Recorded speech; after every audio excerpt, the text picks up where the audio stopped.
just have to make sure that you're taking care of yourself and really looking at yourself as a performance athlete, no matter if you are in performance in any way or you're just, a person who sits at a desk all day. You still are a performance athlete in terms of your mental and physical health.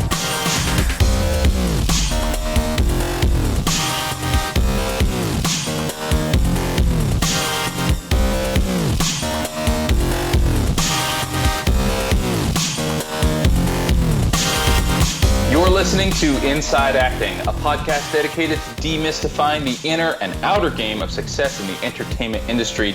I'm your host, AJ Meyer. And I'm your other host, Trevor Algott. And coming up in episode 247, AJ and I sit down for part one of our two-part chat with productivity and success transformation coach, Craig Ballantyne. So you guys remember that book called The Perfect Day Formula that I couldn't shut up about several episodes back? Yeah, Craig wrote that book. And he's not an actor. He's not even in the entertainment industry, but the productivity and success principles that he's put together can make a massive difference in the lives of anyone. And in part one today, we chat about how Craig got his start, intuitively learning and adjusting his approach to life and business until one day he looked up and he was the editor-in-chief of earlytorise.com, something he had declared just 5 years prior to that.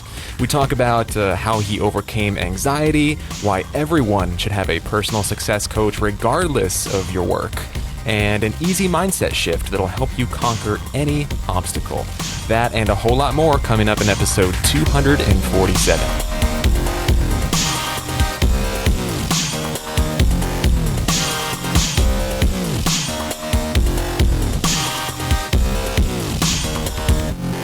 Support for this episode of Inside Acting comes from Rehearsal Pro, the next version of Rehearsal, the essential app for actors.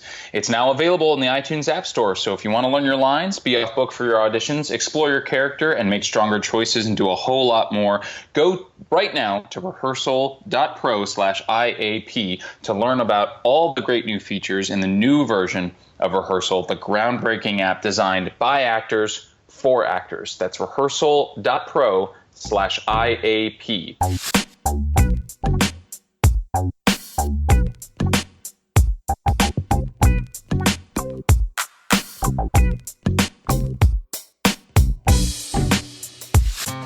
Yo, AJ. Yo, Trevor. So I loved hearing your little update from basically, from the trenches, like from the set from last week. And I wanted to sort of just get your take on it now that you've had about a week or two to sort of reflect on the experience and sort of digest it and return to a normal life after a week of being on set with, blood packs and what do they call them? Squibs? Squibs. Yeah, squibs, and like you had a stunt double, and like, so give us like the minute or so summary of what this was like. I mean, how freaking fun was this? Well, it was a lot of fun. Is the answer to that question. I said, in the last episode, it's kind of impossible to distill down everything that I experienced and learned over the time that I was, on set, but very grateful for everything that we've talked about on the podcast, very grateful for everything that we've listened to from our guests and everything, because, it's not my first time on a television set, but it's my first time in years on a television set. I've booked a couple of feature films and obviously, theater stuff since my last gig, but I think it was Hannah Montana in like 2007. So it's been almost 10 years. And it was a ton of fun, and also, just a sobering reminder that it really is a job that is just a very specific job, and I'm not saying that I wasn't having fun. I think I was probably having more fun than like the series leads or the series regulars who are there all the time, and that is their job. But, also we're making movie, we're playing pretend. You know what the difference is? I just realized the difference between playing pretend in your room when you're growing up or whatever and playing pretend on a set is money. It's like a massive increase in budget. It's like before, I was playing with like Nerf guns, and now I'm getting shot with like a real one that has a blank in it.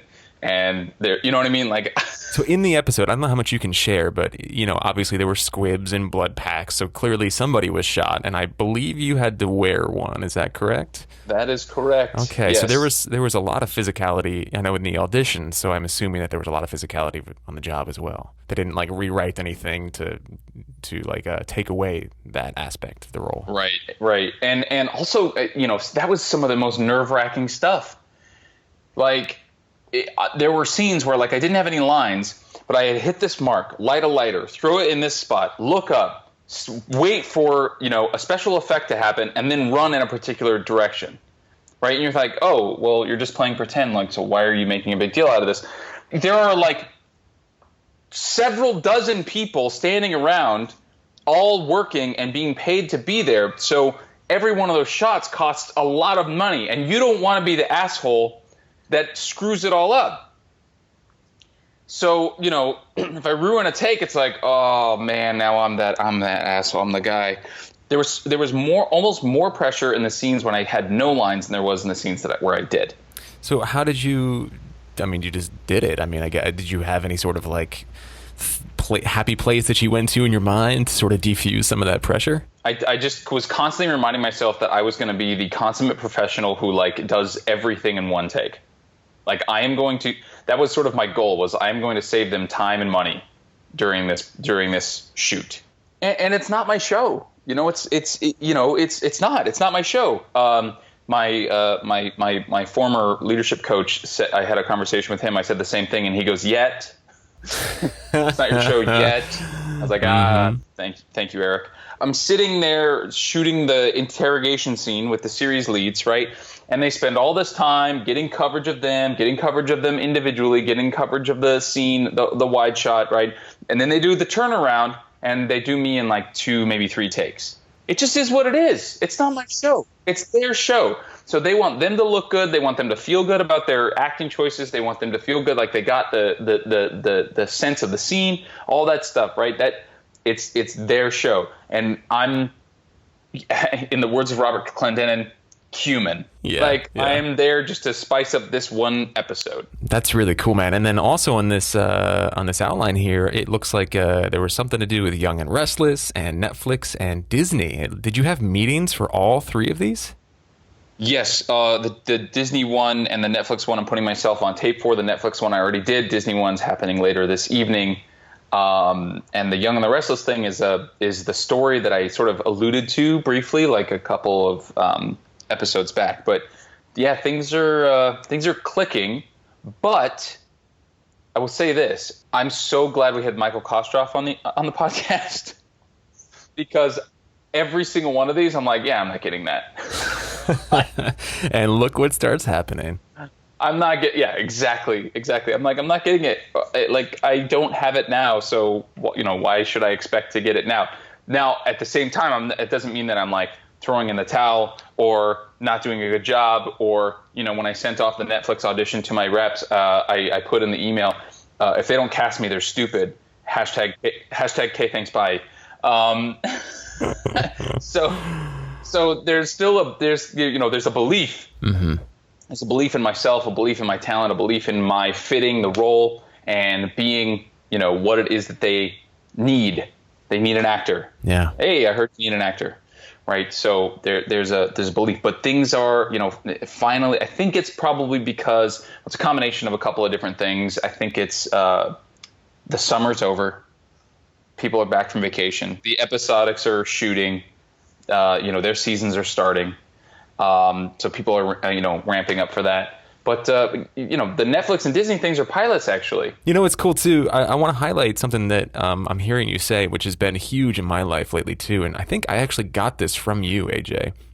You said something about going in with high intention but low attachment.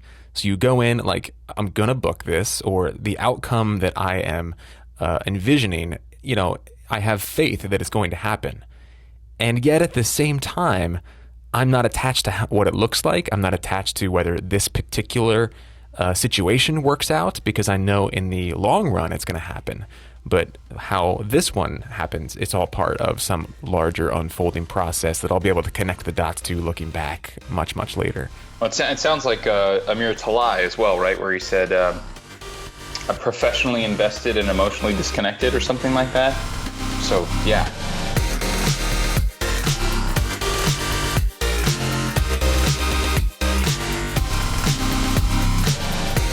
This episode of Inside Acting is also brought to you by VO2GoGo.com, the award-winning voiceover training system and winner of Backstage's Reader's Choice Award for Best Voiceover Training 4 years in a row. Visit VO2GoGo.com/start for a free Getting Started in Voiceover online class that'll help you add voiceover to your acting portfolio. That's VO, as in voiceover, VO, the number 2, gogo.com/start. All right. And we have one question here that we would like to respond to. This comes from Michelle. She wrote to us a while ago. Guys, we have like a super long list of fantastic questions that we're really excited to get to. So one day we'll stop talking about ourselves so much and start talking about you. One day. At least we'll try and shift the scales a little bit. But Michelle writes in and she says, I keep hitting a roadblock that you guys have discussed before, and that is the thrival job. I live in Cleveland and I'm trying to save up to make the move to LA, but I can't go on a lot of auditions because of my job, because I can't submit. My agency doesn't send me out on as many auditions, and because I'm not booking, I don't get the experience. I'm also, I do a lot of my own stuff. I write, I've acted and produced a few short films, but I need to start booking more jobs and support myself. I'm hitting a wall that is causing me to wonder if I'll ever really be able to pursue this. I'm desperate for feedback. Thank you, Michelle, by the way, for this really great and universal question. This is the classic art versus money question, and they're not mutually exclusive. They never need to be.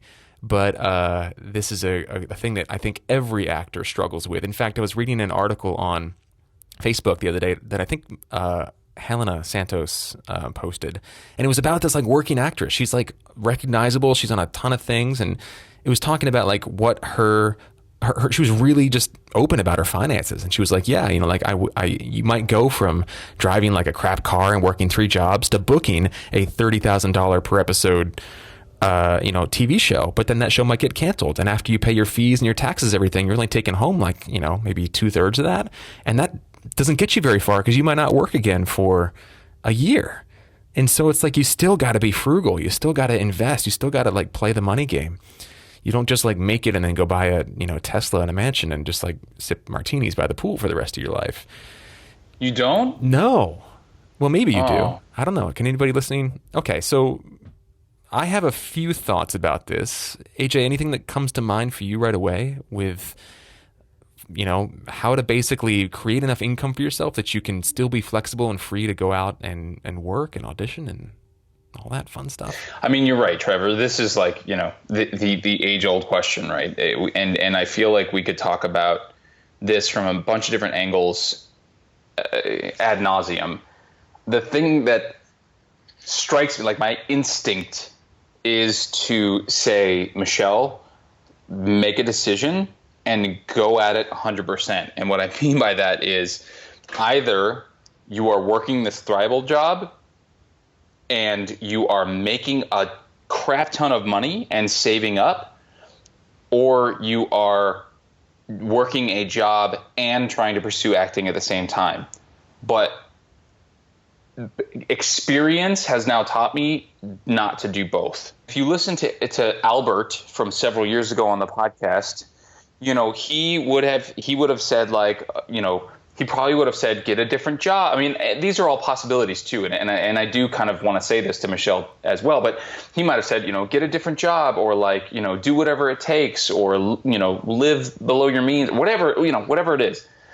But AJ, post, like, especially that conversation with David H. Lawrence 17th about like building a war chest and like all that stuff, we torture ourselves. We torture ourselves when it comes to money, and we don't make enough of it, whether it's because we don't believe we're worthy of it, or we think that if we do make money, we will no longer be an artist, or we'll be too focused on that such that we're not,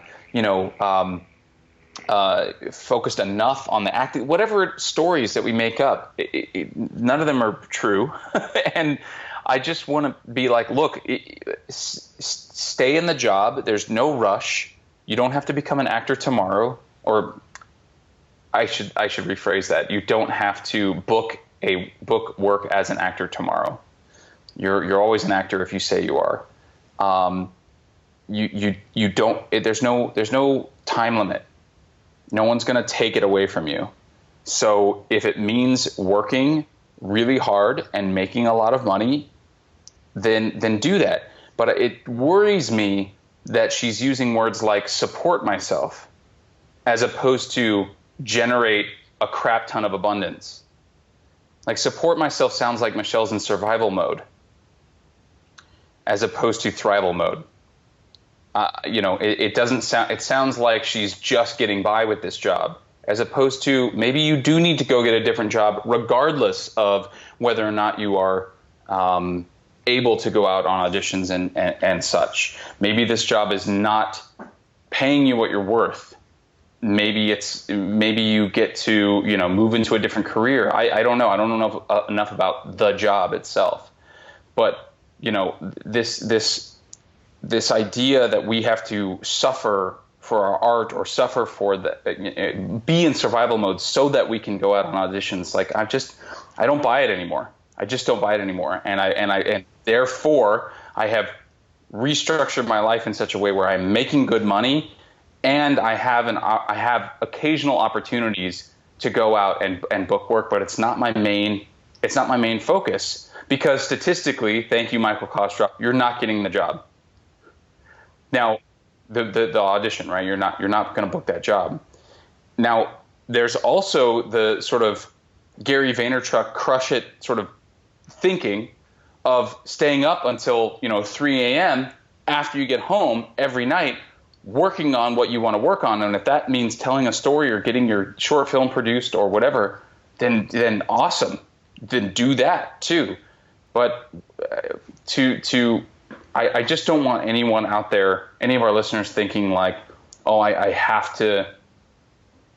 There's been too many people, too many listeners that I've met in person who have who have emailed or called the podcast saying like, how do I go out on auditions and make enough money? You do it. You decide. I know it sounds like pie in the sky or dreamy, but that's the truth. You decide that you are worth more than what you're making. You make the choices, the hard choices, to go out there and generate the abundance so that you don't have to worry about it anymore. And you can build up that war chest, a la, David H. Lawrence. That's really powerful. Yes to everything. And the only sort of piece of the puzzle that I would add, two tiny little additions. Number one, another thing that David H. Lawrence 17th, we always call him like that, like it's so formal. Another thing that Dave says is Davey boy. Another thing he says that has been extremely valuable and true for me. I don't know if this is true for everybody, but he always recommends that whatever you do for money, whatever you do for a thrival job, abundance, make it as close to the entertainment industry as possible.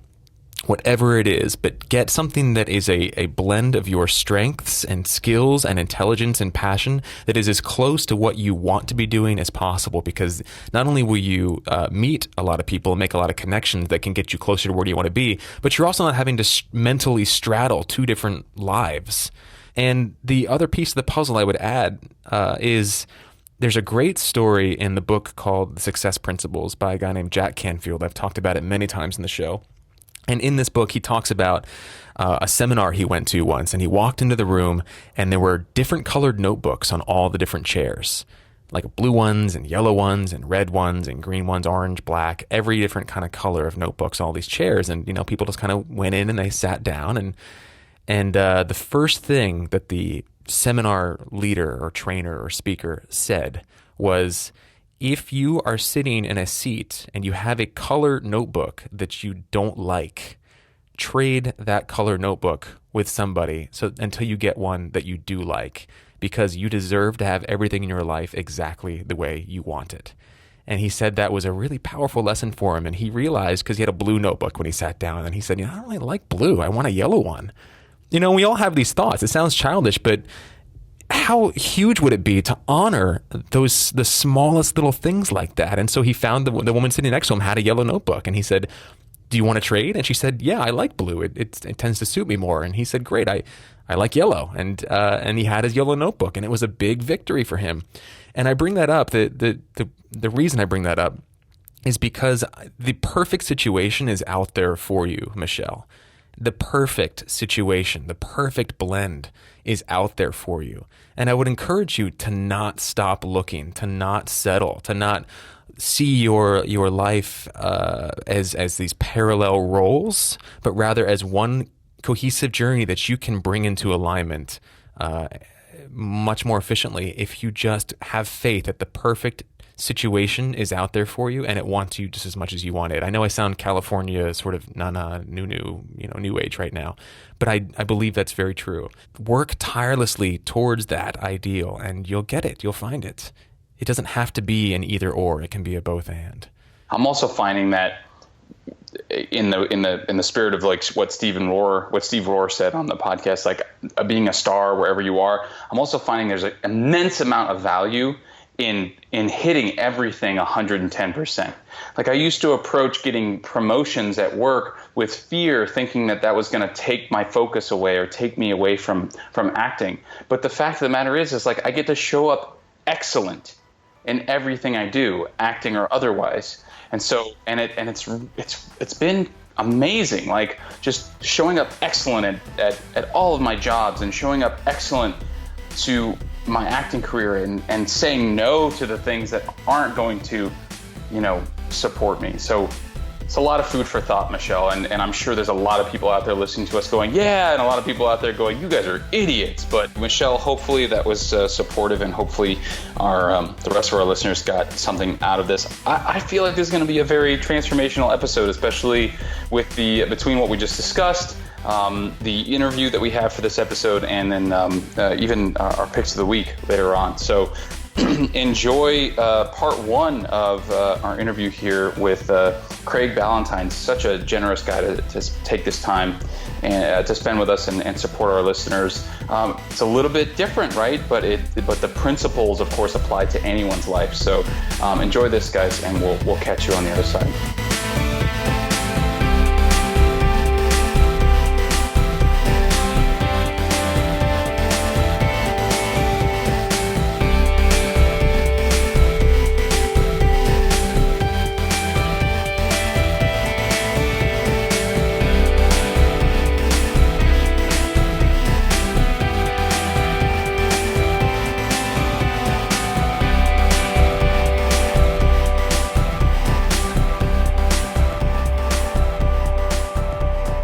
Okay, everybody, welcome back. Trev here with AJ and a gentleman that we're very, very excited to be sitting down with, a gentleman named Craig Ballantyne. And Craig is a really impressive guy. He's a productivity and success transformation coach from Toronto. He's the author of a great book you've heard me talk about on the show called The Perfect Day Formula. He's the creator of a fitness movement/system called Turbulence Training. He's a frequent contributor to Men's Health Magazine, Maxim, GQ, and many, many others. And he's the editor of earlytorise.com, which is a fantastic resource and website that teaches people the principles of success and productivity and fitness and just overall happiness on their life journey. So, Craig, thank you so much for taking the time to chat with us today. Yeah, happy to be here. Awesome. So this is really cool for me because I have actually been following your work kind of peripherally since I was in high school, which was some years ago. I've been reading your articles in Men's Health for a long time and following your journey with Turbulence Training and your move to earlytorise.com.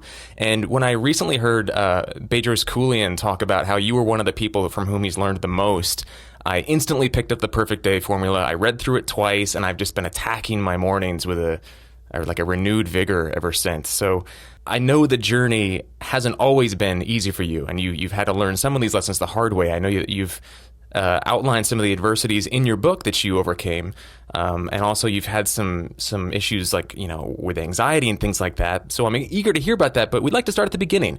So let's start at the beginning because it's always really interesting to hear people's journeys. So I believe, and correct me if I'm wrong, that you're Canadian by birth, right? Yeah, you know what? I am from the same hometown as Justin Bieber, believe it or not. Stratford, Ontario, How Canada. about that? Claim to Yeah. fame. Maybe Justin Uh-huh. Bieber's from the same hometown as you. Well, maybe, but I spend a little bit more time there. I go back there, usually split my time between up there and Denver, Colorado, which is where our Early to Rise office is. So I am spending a lot of time in America these days. Very cool. Very cool. And so, when you started out, as a kid, what did you find yourself gravitating towards, just naturally interested in?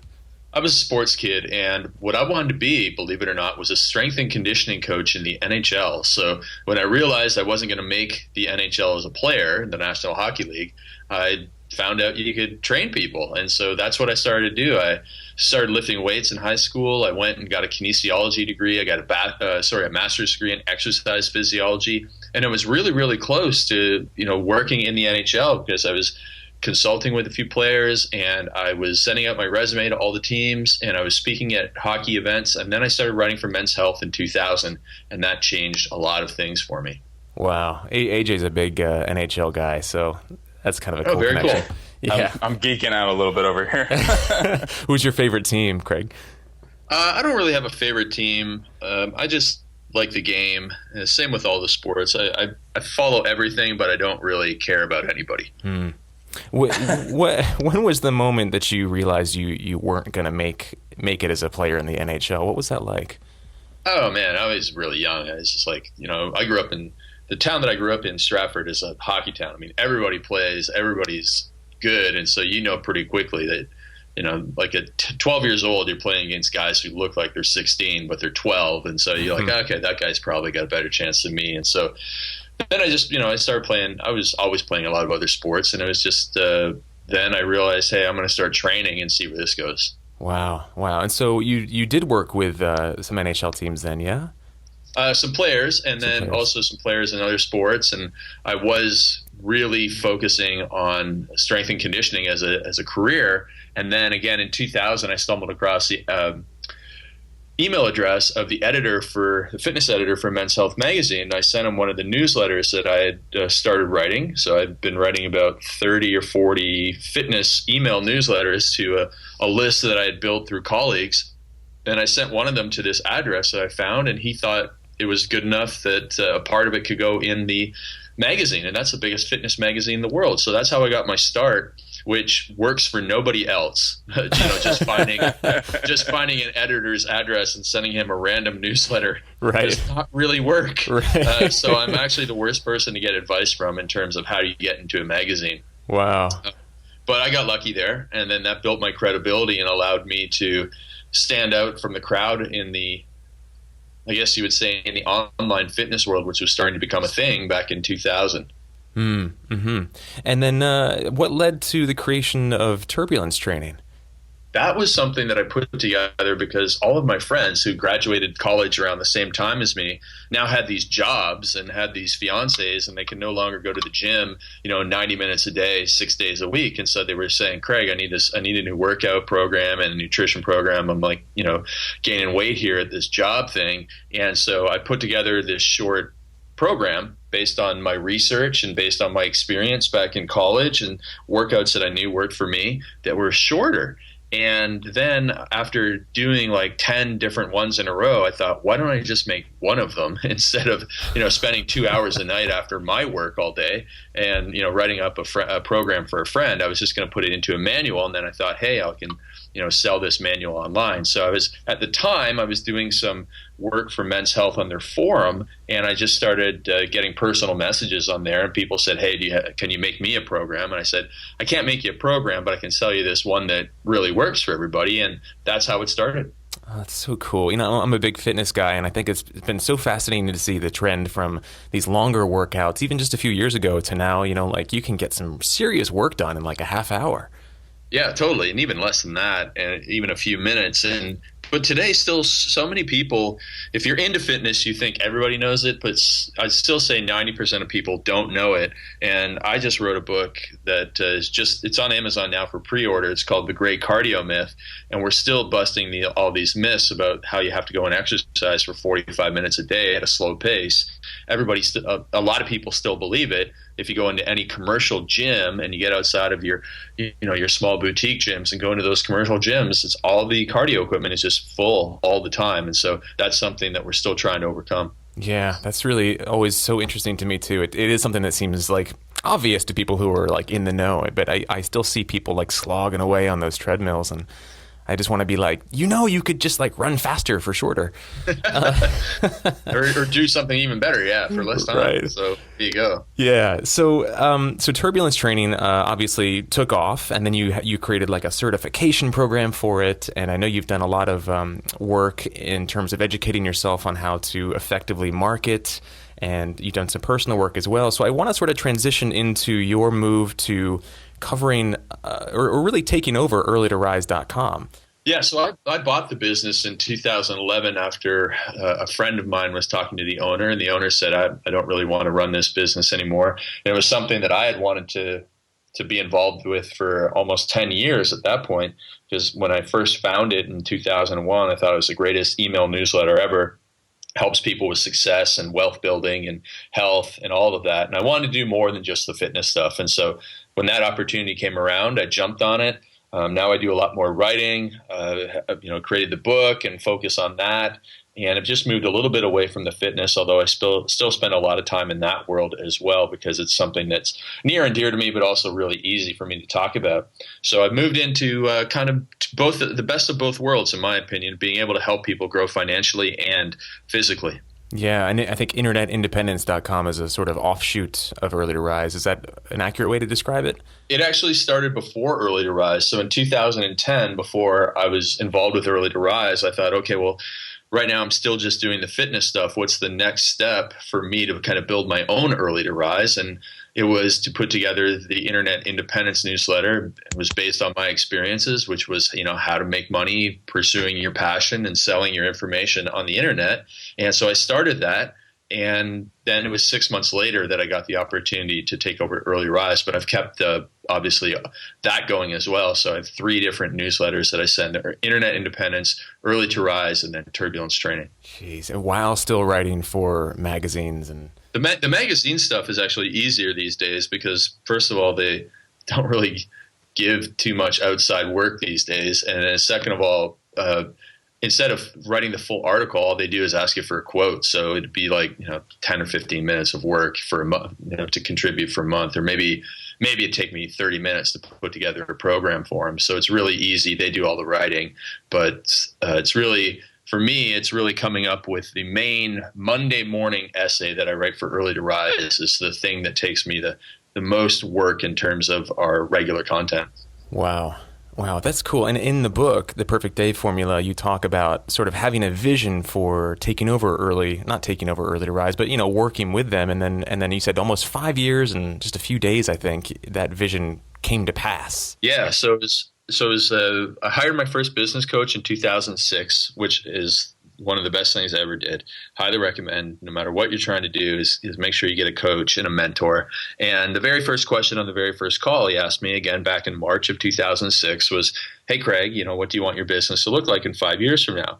And I said, well, I want my business to look like Early to Rise. And it's, I told him about it and he knew of it. And that was the end of the conversation on that. And then we started talking about other things. And then I just basically started taking action every day. I started becoming a better writer. I started getting to know more people. I started joining coaching groups, did all these things to get me closer to it, but not anything that would get me it. And then in 2010, I was talking to my friend and I said, hey, I'd love to own this business. And he managed to be at an event with the owner, and the owner of Early to Rise said, I want to sell it. He contacted me, and then it was 5 years, 3 months, and 17 days after I said, here's what I want to have in 5 years. And so I was a little bit late, so don't hold that against me. But other than that, it all worked out very well. That is cool. Do you, kind of a more personal question, do you believe or subscribe to law of attraction type ideology? I would say that it's slightly different. It's a law of action attraction. And so I had the vision in my mind. I knew what I wanted to achieve, but I had to go and do a whole bunch of work in order to get there. So I had to go and meet a whole bunch of people. I had to go and get out of my comfort zone because I'm a bit of an introvert, but I had to go and meet people and, go to seminars and strike up conversations with strangers. And then I had to become a better writer because the writing that I was doing in 2006 wasn't good enough to be for early to rise. And then I had to go and become more productive, and I had to go and become a better salesperson. I had to become a better marketer. I had to do all these things before I could earn the right to attract what I wanted into my life. I like that. Earn the right to attract what you want in your life. That's a nugget of wisdom right there. You mentioned that you are sort of naturally an introvert, and I want to transition briefly to talking about how you mentioned in the book and in the emails we've exchanged that one of the obstacles you've had to overcome is some anxiety attacks. So can you tell us a little bit about this and how and what you did and put in place in your life to overcome it? Yeah, so that was a very difficult time, and it wasn't just like, I feel kind of stressed out today. It was full-on physical stress where I felt like I was having a heart attack, and not a great feeling. And so it went on for 6 weeks, literally 6 weeks straight, tingling from the top of my head down to the end of my fingertips, tight chest, elevated heart rate, couldn't breathe properly, couldn't function mentally at 100%. So my workouts were poor. Everything was just off. And so this went on for 6 weeks, and I was trying everything: yoga, qigong, meditation. Eventually I went to the hospital twice because I thought that I was having a heart attack, and they checked me out and said I was okay. And then by doing all of those things and by getting the physical okay from the doctor that I was okay, I was able to overcome the acute anxiety. And then for the next couple of years, I could feel it coming back maybe once every couple of months, and I just had to breathe better. That was one thing that I really had to learn how to do, was breathe properly. Instead of the short, shallow breaths from the upper chest, which many people do, I had to learn how to breathe slow and through my belly. And that actually changes your physiological state. So if you want to get psyched up for something, do short breaths from your chest, and then that will actually elevate your adrenaline. But if you want to calm down, you can't do that type of breathing. You have to go slow and steady and just big, deep breath in through the nose and out through the mouth, nice and slow. And that will help calm you down. I actually do a 4-second inhale, 7-second hold, and 8-second exhalation, 2 or 3 rounds of that when I lie down and sleep, to go to sleep at night. And actually, I think it helps me fall asleep faster. Wow. I think I remember Dr. Andrew Weil. Maybe I'm not saying that name correctly, but I got it from him. You got it from him? Okay, cool. Yeah, I read that from him recently, and I've been sort of trying it in my life, and it does make a huge difference, probably more than anything. Just intentional breathing. Yeah, I mean, it's so silly to say. Like, I didn't know how to breathe for the first 30 plus life. Somehow, and yet I'm still walking around. Yeah. Right. I was an amateur breather. Now I'm professional. Now you're a pro. Professional breather. But for actors and performance artists, they're going to know the power of breathing, because it's so important for carrying your voice and for remaining calm in situations. So that's one thing that has really, really helped. It's, whether you're getting stressed out by work or, a situation with somebody, just stepping back and taking a few deep breaths. And, it's just like, even just 4 seconds in, 6 seconds out, you do that 6 times in a minute, you'll really feel a difference. It's like you can almost feel the weight being released off your shoulders. Yeah, I can see how that would directly translate to those stressful auditions and meetings that actors have. A great way to sort of calm yourself and ground yourself before going into the room. Hey, Craig, before we move on from this, I'm curious on top of the breathing thing. Longtime listeners of the podcast know that my girlfriend has actually been battling some chronic depression for the last couple of years. And one of the things that she has found through her research and talking to people and then, experimenting on herself is that diet is a huge, it's like the number one contributor to that, illness or whatever name you want to give it. And I'm wondering if you, in addition to the breathing thing or other things that you've done, and I know we're going to talk about, the 5 pillars and some of the other things that you did to sort of transition out of this time in your life. What did you do anything specific with your diet at that time to kind of combat the anxiety? Yeah, I mean, I was drinking too much alcohol, which is an obvious problem, and then too much caffeine. I think that if you have taken care of caffeine and alcohol, you're going to have much less anxiety, hopefully much less depression. And then whole natural foods. I was already a very healthy eater, so I didn't have a lot of junk in my diet, a lot of sugar, a lot of, trans fats or stuff like that. So I didn't have a problem with the diet, but after the sugar or the alcohol and the caffeine. So if somebody is trying to improve their mental health, it's just like improving your physical health. It's just like being a performance athlete. You want to make sure you're covered with sleep, with nutrition, with exercise, with sunlight, and with sleep. And those are the 5 big things that are really going to help you change and have more energy. And so, it's one thing that I did was getting to bed on time at the same time every night and getting up at the relatively the same time every day made a huge difference. And then obviously just having more rest. I was just being foolish at the time. But for some other people, if you're overweight and you're eating processed foods and you're not getting any exercise, you are definitely going to increase your chances of dealing with flare-ups of anxiety and depression. And then when you go with more of a holistic, healthy approach, just imagining like, hey, I'm a performance person here. I need to treat my body, put the right fuel into it. Then you will improve your health in many different ways. Right. And sugar is a huge, huge issue with this. And I know that from, just learning via my girlfriend.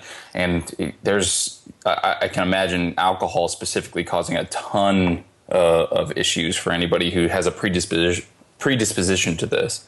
Yeah, and the thing is, it's like that vicious cycle, right? Because now I'm feeling depressed or anxious. I want to kind of, numb myself or calm myself down. I'm going to go and have maybe one of my favorite comfort foods, and then it's going to be full of sugar and full of junk, and you're going to feel tired and even more depressed, and then that's going to lead you back to eating more of the junk. And so whatever, the real underlying reason is that you have the anxiety and depression, it's exacerbated by the nutrition choices that are easy to make when we're under all of that stress. If you're stressed out by something and you are, just given slice of pizza or a salad with chicken breast, or you have to go make the salad with chicken breast, obviously you're just going to go and say, I'll just have this slice of pizza because I can't even think right now. But the thing is, that makes it worse. So you're absolutely right, AJ. You just have to make sure that you're taking care of yourself and really looking at yourself as a performance athlete, no matter if you are in performance in any way, or you're just, a person who sits at a desk all day. You still are a performance athlete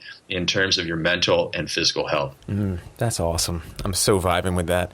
Was there anything, you said obviously alcohol was part of the issue, caffeine was part of the issue, not having a disciplined sleep ritual was part of the issue. Was there any sort of mental or spiritual stuff going on that you had to tackle as well? Well, I think it just goes back to the introversion stuff. It's very difficult, and you can look at it one of 2 ways. You can say, oh, I'm introverted. I'm never going to be able to interact with people. Or you can say, okay, this is going to be an adventure. I'm going to go out there today. I'm going to try and become better. I'm going to do the best I can. It's just mentally preparing. I know it sounds ridiculous for an extrovert to think, how could you possibly need to prepare to go and talk to somebody? But you do sometimes as an introvert, just having an opening line. And it's just being positive and being open and realizing people aren't going to bite you, and away you go. You just go and open yourself up, and then you do little experiments. You're like, hey, I'll just go and say hi to this person. That's all I need to do. And then you realize everything's okay. And then next time it's I'll say hi and then ask them a question. And then you get in a conversation with somebody. And it's just gradually building up tolerance and resistance, just like you do in resistance training. When you get stronger, you push a little bit harder, and then you come back after a little bit of rest and you push a little bit harder and you improve.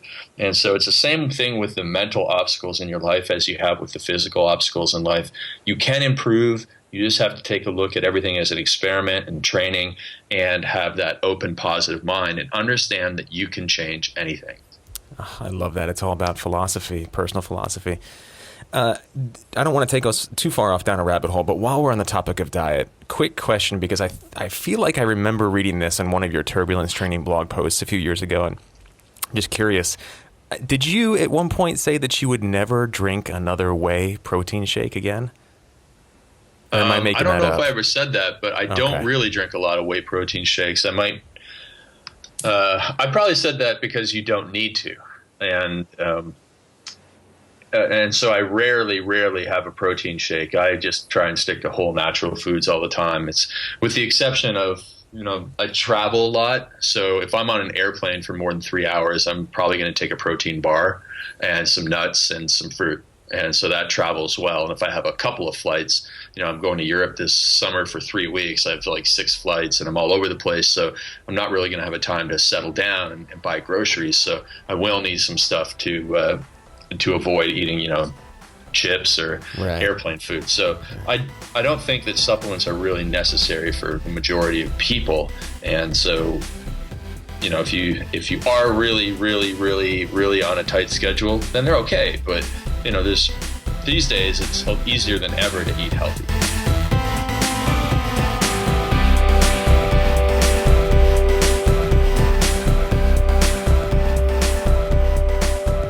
Hey folks, welcome back from the interview, or at least part one of the interview. As you can see, this, Trevor, did most of the driving on this interview, but it was because we wanted to focus on the nuts and bolts of it and really sort of mine the experience for as much value as possible for our listeners. So I hope you did get value out of it. Man, this is one of my favorite interviews that we've ever done. I've been saying that more and more recently, which is a very good thing, I think. But I'm so inspired by Craig's example and the way he lives his life and the focus that he has and the principles that he holds as, core life philosophies. And if you guys liked this first part, get ready, buckle your seatbelts, because the second part has so much actionable information, so many core concepts. And if you haven't picked up the book yet, The Perfect Day Formula, get it. There's a link on our website in the show notes that you can use to get it, which will kick the podcast a couple pennies. But whatever, don't. I don't care. Whatever you do, get the book, because it will support you in really leveling up your life. What is your pick of the week, brother? All right. Well, I've made this my pick of the week many times, but as I continue in my life, practicing, living as my best self, I find myself leaning more and more on productivity philosophies like GTD, getting things done. The book is great. They've got a great podcast you can check out. But as I've said before in this show, the thing that really got GTD to stick for me was this audio program called GTD Fast. They don't make it anymore. They don't sell it anymore. They sell something else, and I don't even know what the other thing is called now, what the new thing is called, but I've done some research on it, and most people say, yeah, the new thing that they have is good, but GTD Fast, this original audio seminar, was better. And I was like, man, I wish that was still available, because I would love to have people to have that. And then I did a little Google search, and I found that somebody somewhere has posted all the MP3s for GTD Fast, as well as the accompanying PDF workbook link. So you can download the workbook, print it out, and go through the MP3s, play them in your car or, whatever you want to. But wow, a lot of value here. I'm listening to it again as I am doing my various things around the house and whatnot, and I can't recommend it enough. So if you remember, I have collected all these links and put them in the productivity forum in the membership. So you can download all the MP3s, you can download the PDF workbook, you can check out the podcast, you can buy the book. Highly recommend plugging into this philosophy just to keep yourself sane. And again, the book is great, podcast is great, but the audio seminar is really where the money is. So check it out. There's a link to all those MP3s in the membership. And I'd love to start a discussion about how to implement that and how various people are implementing that in their lives. Love it. Wow. That's awesome. Thanks for finding that, Trev. Yeah. Well, that's right. It was like the third result on a Google search. So, and I really want to see this, your pick of the week. Yeah. So speaking of, transformational, Netflix has a new documentary out, and, of course there's going to be critics and whatnot, and there have been criticisms of this, that it's just an extended commercial for Tony Robbins. And look, okay, so now what? If that is your take, but it's called I Am Not Your Guru, and it's a Netflix original documentary that follows Tony on his 6-day seminar that he holds every year, I believe, in Florida, near his hometown. I think he lives in Miami. And it is probably one of the most one of the closest things I've ever seen to a representative of the kind of like breakthrough, transformational leadership, self-development, emotional intelligence work that Trevor and I have talked about a lot over the years on the podcast. People have, been weirdly sort of anti the methodology and stuff over the years, and have called it everything from a multi-level marketing scheme to a cult and everything in between. Lots of choice language, but I just, when I watch this, I don't understand why people like feel that way, because what I see is, like, first of all, a human being who really cares deeply about other human beings, and then implementing in an experiential way the tools that we often talk about in the podcast of like how to take your life to the next level in any domain, whether it's love or productivity or career or job or abundance or whatever it is. And I think what it comes down to, honestly, is people are afraid of taking those next steps, leveling up in that way, and it manifests in a critique of this kind of work. But the documentary is great because, like, if you see that, you go, oh, like, if you've never done any self-development or emotional intelligence work, or even done any kind of leadership conferences or anything like that, it may be eye-opening where you look at that and go, oh, okay, I get what they've been talking about, because this is a sort of a very, it's a 6 or whatever 8-day conference distilled down to an hour and a half long documentary. So it's just scratching the surface. It's the tip of the iceberg, but it will give you a taste of the kind of thing that we've been talking about. And I frankly was extremely inspired. I found myself as an artist, as a sensitive person, as an emotional person, as an open person. I found myself very much, I was crying, during parts of it, because I was so touched and inspired, and I thought it would be a great way for people to kind of get a sense of what Trevor and I have been talking about all these years. Yeah. So yeah. So that is GTD, the book, the podcast, and the GTD Fast MP3s and PDF workbook available in the membership, as well as I Am Not Your Guru, a Netflix documentary about Tony Robbins that I'm really excited to dig into. We have one listener pick of the week that we're going to punt just one more time to the next episode, because it looks like it's something worth a lot of discussion, at least on this, in this segment, and we are out of time, frankly. So let's wrap this bad boy up, shall we? Today's episode of Inside Acting was produced and co-hosted by yours truly, AJ Meyer, and of course, Trevor Algatt. Jen Levin is our production coordinator. Gadali Gubrick is our marketing and web director. Deborah Smith is our community manager, and Timothy Patrick Waterman is our director of public relations. Trevor Algatt mixed and edited today's episode and composed our theme and interview music, and Fern Lim designed our logo. Speaking of Deborah Smith, too, we failed to plug the free vocal coaching event, which is happening later this week as of this publishing. So if you want the details for that, go back and listen to the previous episode. Remember, you can email Deborah_Smith@me.com if you are a member to reserve your spot. It's going to be from 2:30 to 5 p.m. in Burbank. Details in the membership. That's on Sunday, August 28th.